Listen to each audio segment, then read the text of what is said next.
Welcome back from a beautiful holiday. I know most of you have been doing a lot of things, going out, hanging out with friends. Those who were in Kwewu, and those who were in Accra. Oh my goodness, it's been an indeed, should I say, a good weekend for some of us. My name is Doreen Avio, and I'm here to bring you some of the interesting things that happened over the weekend.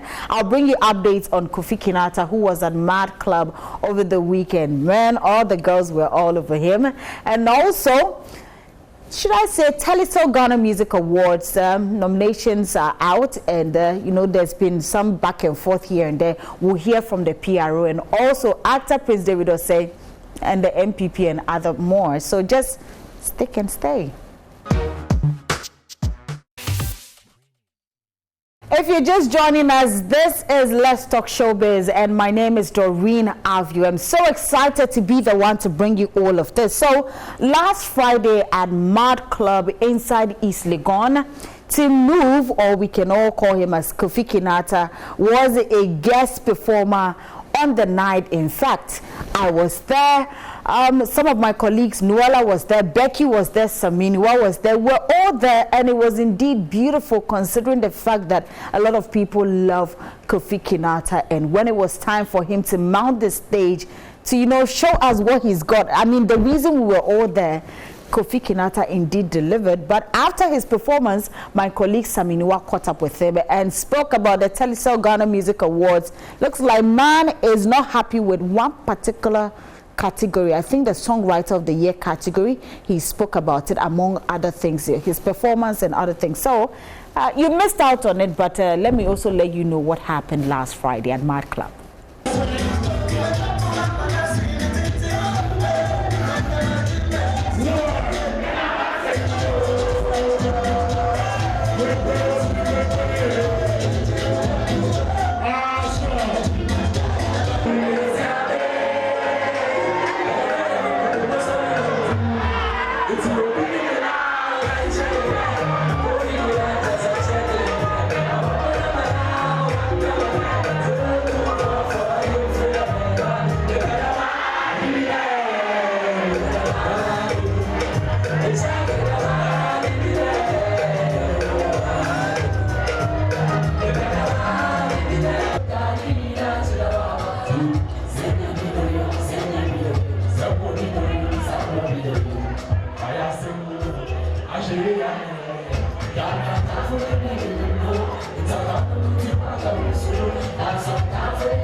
So tell me, the VGMA nominations are out, and what do you think about this year's nominations?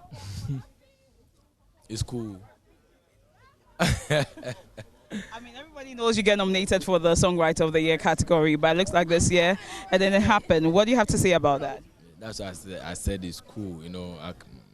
It's not for me. That category is not, it wasn't meant for me. Like, it's not for me. So I received award on that category before, and someone also can take it. So, yeah. But looking at the song we were talking about, overthinking, you have to just go and listen to the song. Yeah. Even if it's not the lyrics, songwriter of the year, sometimes they consider a lot of things. Yeah, compositions and like the programming of the instrumentation and everything. Even if it's not that, I added brass band to that song. Brass band, how many songs do you hear brass band in it? Different from the live bands that we play. This one is a brass band. It was included. And looking at the kind of stuff that I was talking about. But the song, Overthinking, so if it didn't qualify for Songwriter of the Year, I will be tempted to question them, but it's okay, anything organized by human beings will have some one or two flaws. I wouldn't say flaws, but people wouldn't be cool with it, like one or two ways, but it's cool. And If Here Come Love has been nominated in the Reggae Dancehall Song of the Year, and it has people talking about, them question the whole Reggae Dancehall category because seems that well-known Reggae Dancehall artists are not, getting the nod in that category. What do you have to say about that? You as a high life artist being nominated in the Reggae Dancehall category, and what are your hopes of clinching that one? They didn't see me in the Reggae Dancehall Artist of the Year. I wasn't there. So they were talking about the song, not the personality. So does the song qualify as a reggae song?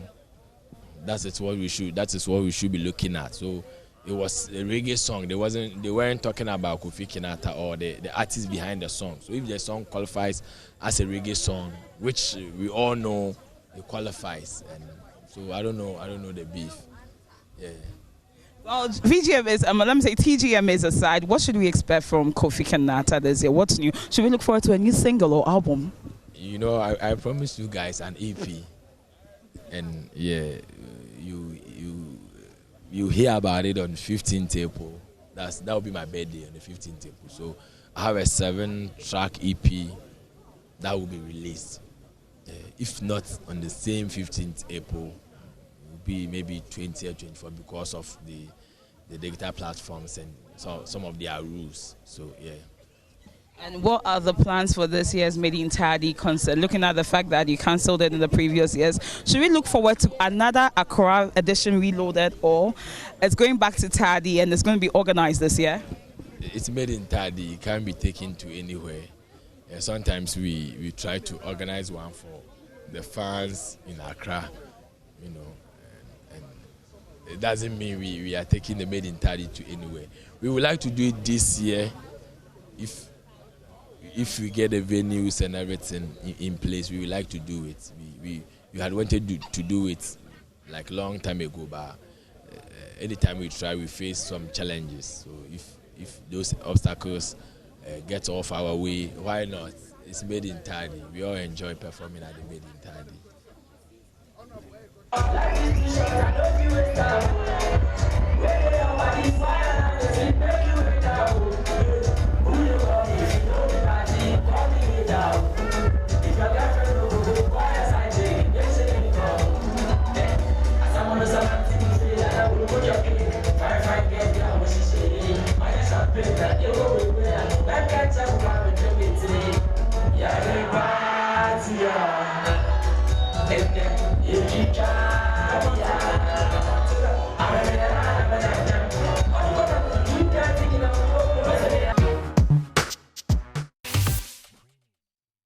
Right, so that was Smoove, Kofi Kinaata right there. Away from that, of course, last week, there was the announcement for the Telecel Ghana Music Awards. Now, I say Telecel because initially it was Vodafone Ghana Music Awards, but on the night it was announced that the name has changed to Telecel Ghana Music Awards. Now, after the nominations, trust Ghanaians, everybody has something to say. Why has this person not been nominated? Why is this category like this or like that? But there was one particular one that got a lot of people talking, and it had to do with Amrado's Kwekwanans. A lot of people were asking how he missed out on nominations with regards to that. So PRO for Charterhouse, Robert Clark, was on Daybreak Hits, and he opened his arms to all the questions we were all asking. Obviously, he said Amrado's team has contacted him, and then there's also a 1-week window for all musicians who feel or want to vent or complain about something or feel something should be added or subtracted from the nomination. So here is Robert Clark telling us more about the awards. Producer Two Bars is on X asking, "Hi Andy, I want to know why there's still no Producer of the Year list out. I feel like the efforts of producers and sound engineers are really undermined by the board. Why should Sound Engineer of the Year be determined by a song-winning record of the year?" Okay, let's answer that before we go to the for Producer of the Year. That is what the Producer of the Year and Engineer of the Year. Those are some of the categories are yet to be announced. Producer of the Year is supposed to be based on the number of hits that has been given off in the year, and so it wouldn't come from a particular artist and his repertoire. No, okay. And so because of that, and because of the omission and error. What it means is that it's possible that the numbers may change if any adjustment is made after the window of omission and error. And so we that particular these two categories are going to come out right after the window of omission and error, so that if there's any correction done, then we know that okay, it reflects in the Producer of the Year the numbers, because the numbers are in there and it has to matter.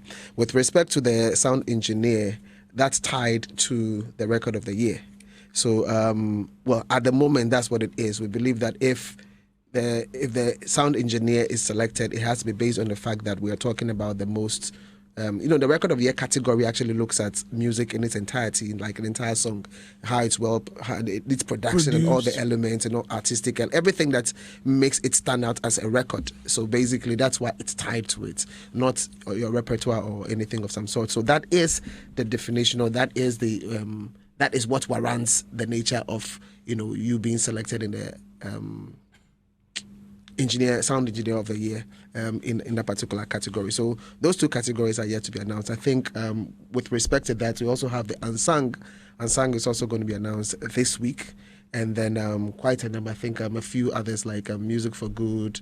And a Lifetime Achievement Award, right. And traditional, those, I think about 7 in all. Those are going to be announced, over the period. So yes, they should just watch out for that. And see, Amrado, no. So yeah, back to Amrado's case, yes. Okay. You should be able to, they have already contacted, and they have... Amrado has contacted? Oh yeah, the team, they've done why the original wasn't in there, yeah. And why the remix came. So they moved from social media to actually contacting us directly and following what has to be done. So that information is out there. So for those who feel very strongly about it, yes, they have done the right thing, and I'm also so they've submitted. Yeah, they've done the submission. Wow. So yes, so that I'm sure the board will sit on that together with all the submissions. If they've submitted now, didn't they submit earlier? And if they didn't, no, they are why were they making a petition? Okay. Yeah. So basically, this is a 1 week window. Yeah, the 1 week window. They are taking advantage of the 1 week window. Right. So that was Robert Clark, PRO for Charterhouse, and we're hopeful that a few things will be settled, and hopefully I hear the main awards is set to happen on the 1st of June. So from now till that time, as and when anything comes up, trust us, we'll bring it right here on Let's Talk Showbiz for you.